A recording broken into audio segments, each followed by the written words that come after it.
With your latest news, I'm April Cummings. A state opening marks the transition from Legislative Assembly to House of Parliament. We begin with Radio Cayman's Felicia Rankin-Solins as the inaugural activities begin. We thank you for your blessings on these fair islands. What was once known as the Legislative Assembly is now officially deemed Cayman Islands Parliament. A small crowd has gathered by the clock tower in Georgetown to witness the momentous occasion. The Royal Cayman Islands Police Service and the Cadet Corps formed a rigid line, waiting diligently. The Honorable Premier Alden McLaughlin met Speaker of the House Makiva Bush on the steps, followed shortly after by Governor Martin Roper. They stood together to mark a proud moment for the Cayman Islands. For Radio Cayman News, I'm Felicia Rankin-Solins. Proclamation summoning the first meeting of the Parliament. Proclamation number 4 of 2020 by His Excellency Martin Roper, Officer of the Most Excellent Order of the British Empire, Governor of the Cayman Islands. Clerk of the Parliament, Zena Marrington, reads the proclamation. Now therefore I, Martin Roper, OBE, Governor of the Cayman Islands, by virtue of the powers conferred upon me by Section 83(1) of the Constitution of the Cayman Islands, hereby proclaim that a session of the Parliament of the Cayman Islands shall begin and be held at the House of Parliament, Georgetown, Grand Cayman, at 2:30 p.m. on the 4th day of December 2020, and shall thereafter continue until such date and time as the Parliament may adjourn hereto. Given under my hand and the public seal of the Cayman Islands at Georgetown in the island of Grand Cayman, this 24th day of November in the year of our Lord 2020, in the 69th year of the reign of Her Majesty Queen Elizabeth II. The Speaker of the House read several congratulatory messages and then had a few words of his own. Today is a landmark for our islands and a monumental day. As we convene as a Parliament, the legacy of our transformative constitutional framework creates the transition from Legislative Assembly to that of Parliament, a stronger democracy. The Honorable Makiva Bush reminds listeners of the historic importance of this day. It has been a long journey from the first meeting of democratically elected representatives of the territory 189 years ago, who on the 31st of December 1831 became the Assembly of Justices and Vestry. They were the forerunners of the Legislative Assembly, which has been the forum for making laws since July 1959, and which comes to an end today. Having served some 36 years in government, Mr. Bush says this step is an important one for the islands. Honorable members, to me, becoming a parliament is a maturing process from where we were. It's about the separation of power, one of the highest tenets of democracy. The separation of our legislature from that of the executive arm of our government is involved here at this time.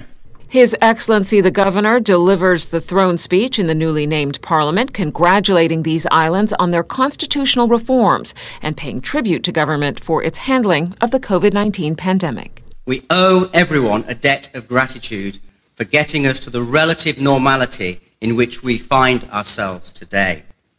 I believe Cayman can look to the future with optimism, confident that we can build back the economy better. Governor Martin Roper took the opportunity to urge for support for the new COVID vaccine. With the UK's support, we should soon be in a position to offer a vaccine against COVID to the people of Cayman. Despite concerns in some quarters about vaccines, a strong uptake by the public will be needed as our clearest route out of this global health emergency. Our health professionals strongly recommend that we take it to protect everyone in our community, particularly our elderly and most vulnerable. As leaders, we all have a responsibility to do so and to be seen to do so. The governor also highlighted the importance of the relationship between the United Kingdom and the Cayman Islands and stressed his continued commitment to the islands.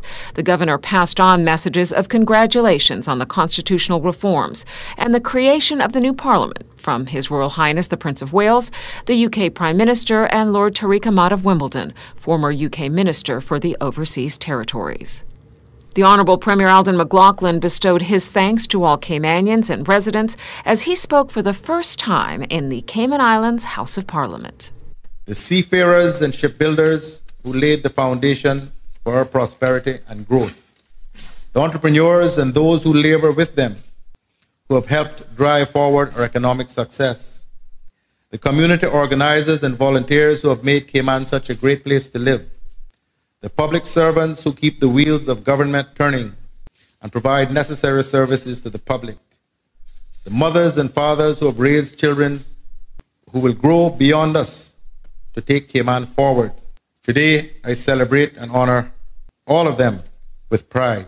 I also appreciate and honor those who have come and settled amongst us, who love these islands, and who have worked shoulder to shoulder with us to help build and uplift these three islands and their people.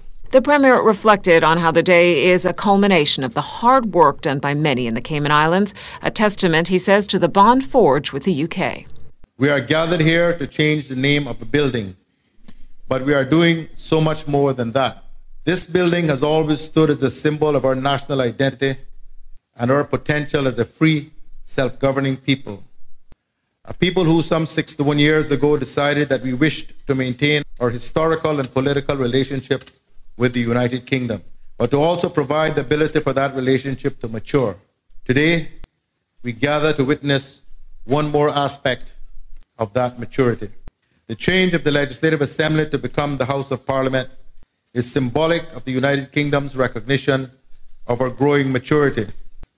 It also reflects on our achievements as a people and as a nation. The proceedings inside the House were followed by a short ceremony, renaming the building and handing over symbolic keys to the new members of Parliament. In other local news, the Chief Medical Officer, Dr. John Lee, reports 442 COVID-19 tests carried out. Since our last report on Thursday, one is positive for COVID-19. The individual is an asymptomatic traveler who will remain in isolation until considered recovered. Officials say the number of people in isolation is at 1,317.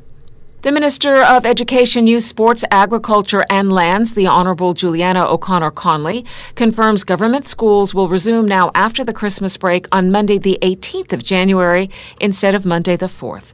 Radio Cayman's Dion Anglin has more. Minister O'Connor Connolly made the announcement during a Teachers Appreciation event at the Kimpton Seafire Resort. The ministry has extended the Christmas holiday period by 2 weeks to allow staff from government schools to travel to see their loved ones overseas and provide time for the 2-week quarantine on their return. The ministry says approximately 180 teachers, or 22% of the staff cohort in government schools, initially indicated their desire to travel during the Christmas break. The Education Ministry says it has been working with the Department of Sports, the Youth Services Unit and the YMCA through the extended after-school program to ensure that activities are put in place to engage the children and young people during the extended break. Deputy Governor and Head of the Civil Service, the Honourable Franz Manderson, says the Civil Service will support employees who may need to make alternate childcare arrangements. Because students are required to receive 185 teaching days, schools will have to make up the days elsewhere, along with 3 storm days. The time will be taken from the half-term holiday, Easter break, and by extending the school year from June 30th to July 9th. Reporting for Radio Cayman News, I'm Dion Anglin. That is your latest local news from Radio Cayman's newsroom. I'm April Cummings.